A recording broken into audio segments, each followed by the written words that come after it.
what's up guys, I'm Philip, and today I'm coming at you. We're going to be doing a video on how to mount and balance new tires. So what's sitting behind me right here, this is actually the wife's bike. It's a Kawasaki Z400. She got about 4,000 miles on her, and the tires are getting near the end of their lifespan. We're going to be taking the tires off, I'm going to document it, and we're going to be using this. This is the Rabaconda tire changer. We're going to be using it to put on some brand new Michelin Road 6s. These are the tires we're going to be using. I'm pretty excited. These are supposed to be really good for both street use as well as the occasional track duty. They're supposed to be really good in the rain as well. So I'm hoping it'll be an improvement over what we got going stock factory. All right, so let's follow along. We're going to take the rim off. First thing when we take the rim off is I do want to mark where the tensioners were for the chain. So I marked it with liquid paper on each side. I just want a guide. I'm still going to check the chain tension after I put the wheel back on, but I want something to go with.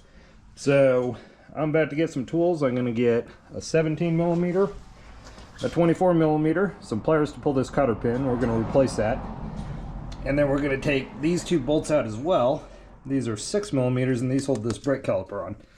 And after we do that, this wheel should come right off. So first item on removing this rim is to take the cotter pin out. That's holding this castellated nut in place, because the last thing you want is for this to loosen up in your rear wheel to take flight where you're driving down the street. That'd be dramatic. And these could be a bit persnickety. I've seen videos where people are like trying to reuse these things. I'm like, they cost like $5 for a pack of 20.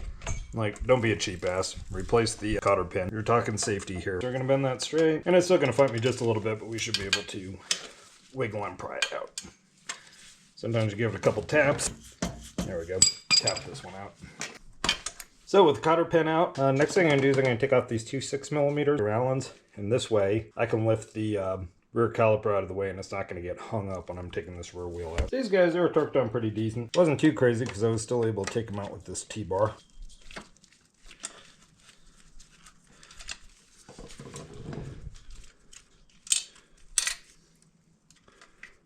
Alright. There's my second bolt, and I see red Loctite on it, so that explains why it was good and stiff, which we'll put new Loctite on when we reinstall. The caliper itself at this point, we can just swing it up and out of the way. If we wish, we can use a 8 millimeter undo this bolt, and this is the vehicle speed sensor, and we can pull this out as well. If there's any doubt at all, I don't believe that's going to be necessary, so we'll just undo the axle bolt, which once again is 24 millimeter. Castellated on this side, 17 on the other. Takes a little bit of force to get started. After that, it's not too bad. I'm using the 1/2-inch drive sockets for these. When you take the castellated nut off, it's got a washer underneath. Make sure not to lose anything. So we'll pull this castellated nut off and the washer.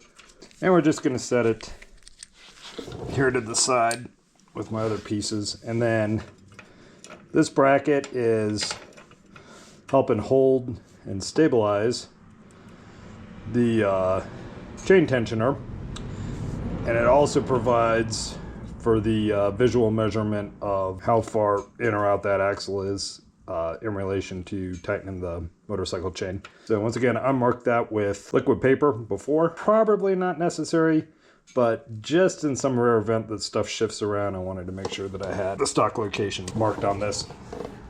Now, after I get this out, I'll make sure my caliper's not in the way. And we're just gonna give her a few little taps so that we can pull her out on the other side. If you support the rim, it will help you find that sweet spot where this thing just pulls out.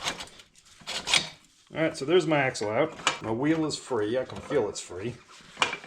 Now, this is the part where everybody jacks it up. You see everyone online start yanking on this wheel, and they're like, what's going on? And I'm like, you literally have to take the chain off first, dumbass. So let's undo our chain, as so. And we'll just kind of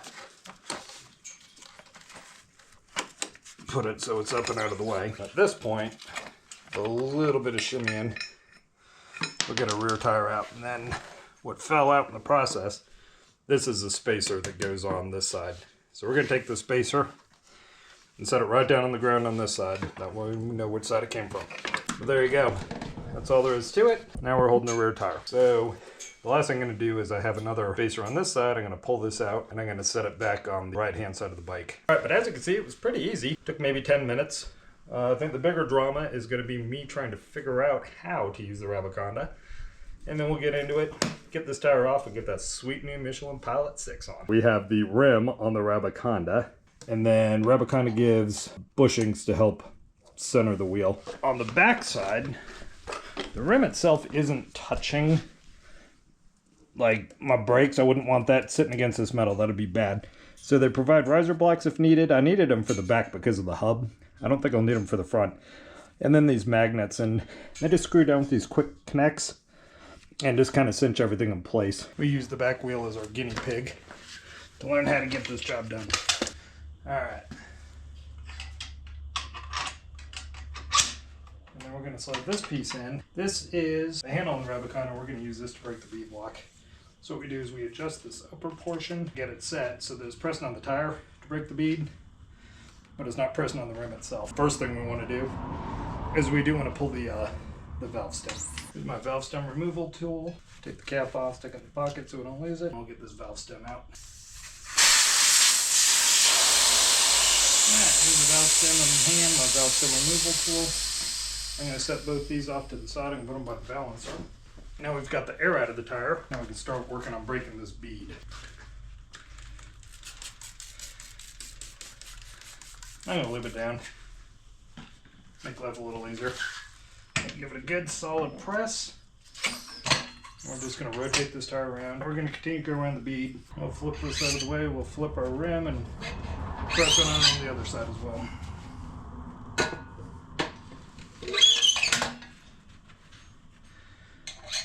You want some help? Sure. So we're just working this front one. But breaking this bead, it doesn't really break nicely. Once you get it going, works pretty good. But getting that initial, no fun, no bueno. Started out videotaping when I was doing the back one, dude. All right, we don't need to videotape this disaster. I was like, I had to figure out how to use it first. Did you balance it too? Oh yeah. Bouncer's sitting on that table. I'll show you how to balance it. It's actually really easy. This is the worst part of the whole deal. This thing right here. So we got because it doesn't really like to break the bead very well. So we have to force up and under, hook part of that bead and get it over the duckbill. This is stuff you watch these assholes online and they're like, oh, this is so easy. I'm like, bullshit. This is what I'm trying to get. Yeah. So this is going to continue to come up, and the hook's under there. Just like that. So see, I have the spoon, I got this up over the edge. And this, it only cranks that way. One last thing you got to do. I put this pin in. That'll lock the rim in place. Good. Keep cranking.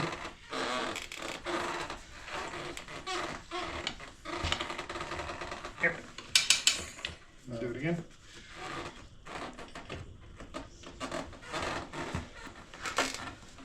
There we go. Now it's starting to come off. All right. Worst part of the whole damn job. I kid you not. That's the worst part of the whole job. Okay. Let's pull this off. Can I take the handle out? We're going to pull this duckbill off. The reason we're pulling this duckbill off is I learned from the other tire that you got to go back and break the bead again. What happens is you break the bead, but it doesn't truly break. So then we're going to go back to this side. And now when you press down with that bead breaker, it's going to bust it clean off the rim. You're going to see how it pops down big time. Like that.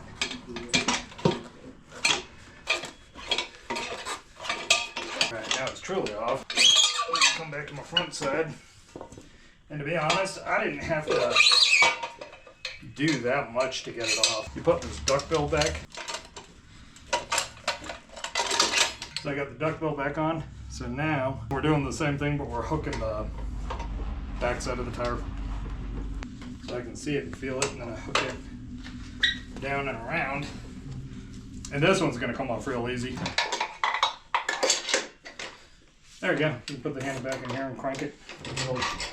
It'll pop right off now. Counterclockwise. Everything's counterclockwise. There you go. Remember, it's a ratchet. There you go. It's off. Pull the handle. There you go. Out with the old, and we'll do one with the new. We'll just clean the rim first, and we'll new one on.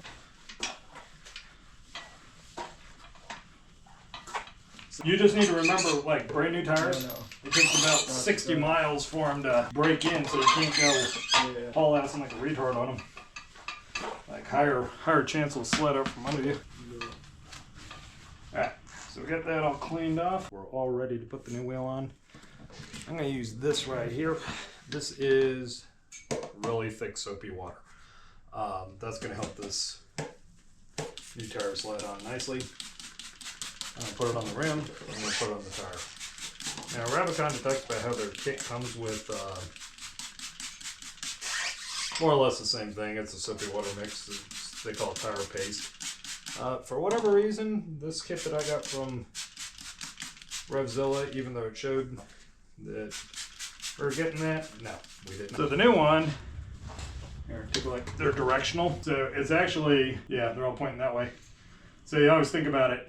The brakes are on the right-hand side. So this is with the brakes on the right-hand side, so it's going to spin clockwise as we're going forward.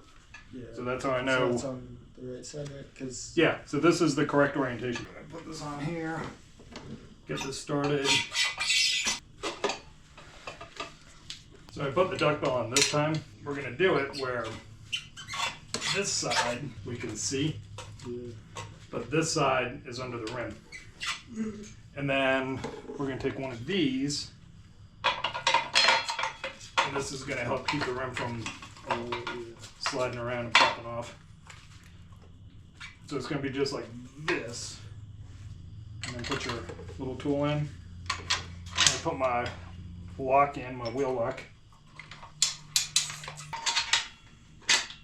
Yeah.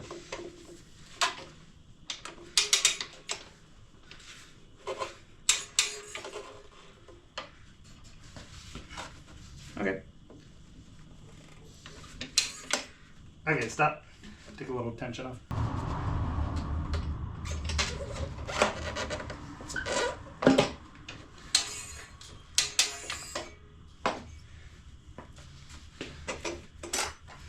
So we have the one. It's actually gonna pop that out. Okay, this is better like this. I want this side of the duck bill facing on the outside of the rim, and that other piece of the duck bill on the inside of the rim. That's what torques it on and into place. It was easier doing the back tire because the back tire is not as narrow. There we go. Perfect. Okay, that's all we need. Now we'll put the handle back in this thing. And then when you bring it around, because I have this outside and this is on the inside, it should push it into the bead. Let me lube it up some. And then dry it out what we're talking about. There we go. Hell yeah. Exactly what I'm talking about. And this piece up here keeps it from rolling off the rim behind it. There you go. It's going good. Bottom is there. Bottom is there. Bottom is there. Oh! Okay. Bam. so now you just have to bead. Yep.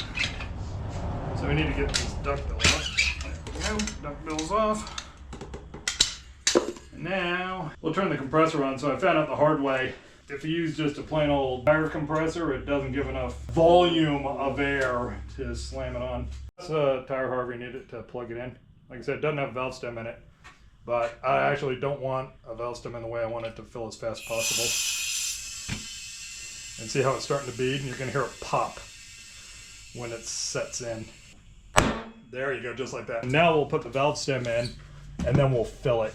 So we're going to fill it to 40 PSI. The next step after we get our tire mounted is to balance it. I made sure not to cheap out. I used the Rabaconda for mounting the new tire and taking the old one off because that's all over the internet. That's the way to go. And to be honest, after you figure out the quirks on it, it's actually pretty easy to use. As far as balancing them goes though, Rabaconda sells a balancer. It's a couple $100, but you don't need to go that route. This is an El Cheapo straight from Amazon balancer that I put together.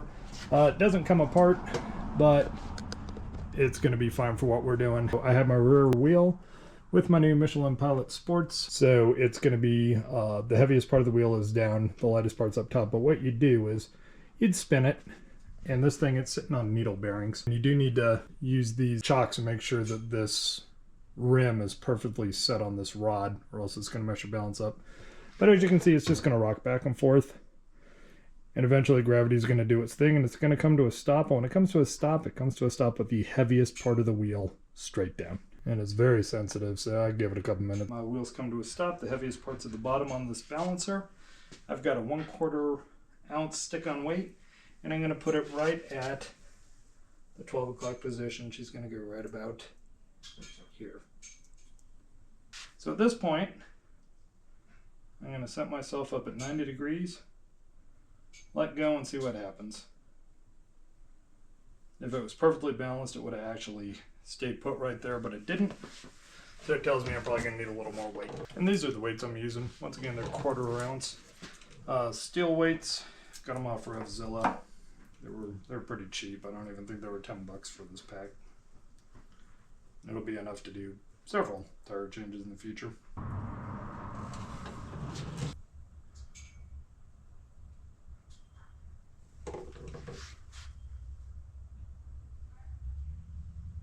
So here we go. Originally this is my heavy spot. Now we're good here.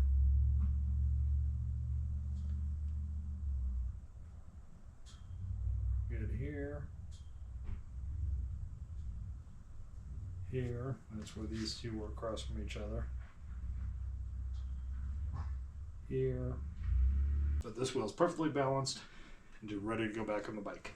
Put my wheel back in. It's the opposite of taking it out. I made sure to keep my spacers for each side. I cleaned these off.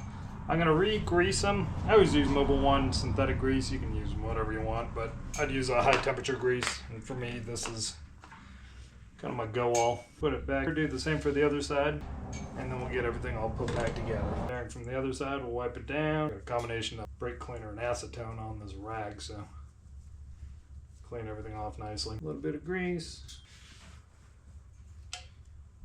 Alright, so my two spacers are back in place. So the next thing I want to do is I want to get the chain back around. Yeah.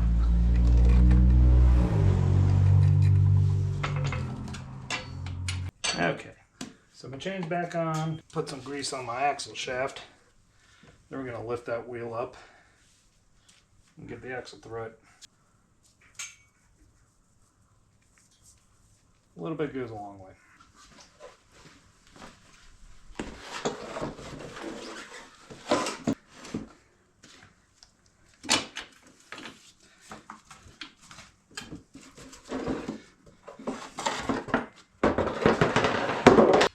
There we go. This being such a pain in the butt. We're going to measure the end play in our chain. FYI, it's listed right here. And as long as we are, I'm going to spin this, make sure it's not making any weird noises. And then we're going to clean and lube the chain. And we're looking for 20 to 30 millimeters, 0.8 to 1.2 inches. Check the slack, measure the slack midway between the two sprockets while the motorcycle is on the side stand. And I got my bike back down on the side stand, so now I'm lining it up with the 30. And it goes up to, I can barely, if I push super hard, I can bring it up to 27, which would be 30 millimeters. So we're torquing everything down at this point. It's going to be 72 foot-pounds of torque for this rear axle. And then there's two 6 millimeters that we're holding our brakes in place. Those are going to be torqued to 25 after we put a little red Loctite on them. So this rear axle, 72. Alright, there we go. And of course we're going to put a new cotter pin in there as well in that castellated nut. I'm going to put the cotter pin on here in a minute, but the next thing I want to do is I want to take these two bolts and put them back in here. They're going to torque to 25 foot-pounds. They're 6mm hexes, but we're going to put some red Loctite on the bolt to hold it in place. And make sure that my brake pads were in and that they're on either side of the rotor. So you do want to check those little things. Alright, so we're going to start these by hand.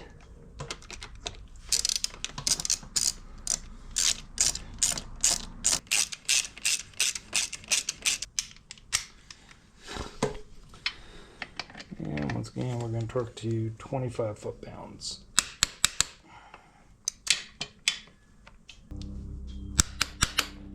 Excellent. So now the last thing we're going to do is, here's my castellated nut, and if you look, you can see there's my hole, and that's where we're going to put a new cotter pin. So I bought a multi-pack. I'm going to find one that's about this size, and we're going to swap it out. So here's my new cotter pin. It's going to slide right on in, and then I'm going to bend the two ends. One end's going to go up one way, one's end's going to go the other. And the whole point of a cotter pin on a castellated nut is I want to allow it to loosen up. So I always use pliers when I get these started. I don't want to put any slack in it. I want this like very tight. That's the one side in place. That's tight. That's not going anywhere. So what I'm going to do is I'm going to clean this real quick. I'm going to lube it. And that should do it for the back, and then we'll move to the front. Alright, people. So we got the rear of our Z400 complete. Now we're moving to the front. The front is actually exactly the same as the rear. We have the same 24mm castellated nut with a cotter pin. We have the same 17 on the other side. I don't believe I'm going to have to take apart anything on the brakes, because I believe as soon as I pop this axle bolt out, the wheel should drop down and it'll just slide right off the brakes. I don't have to worry about chains or anything on this side. So let's get this thing taken apart so we can get it over on the Rabaconda. We're going to put the front of this bike down, and we're going to break this nut free.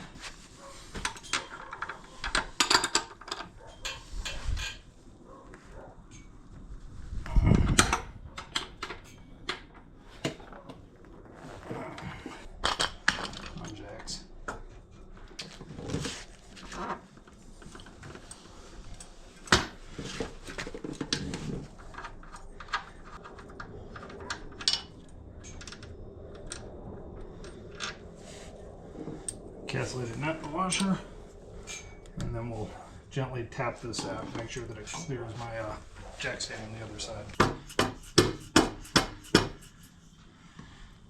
I can take a screwdriver and just continue to tap on this side.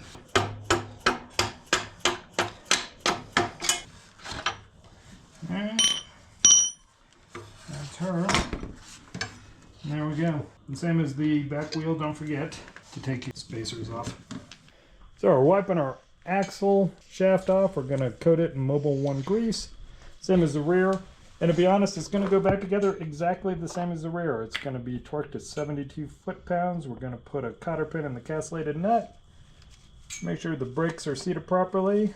And that will be a wrap.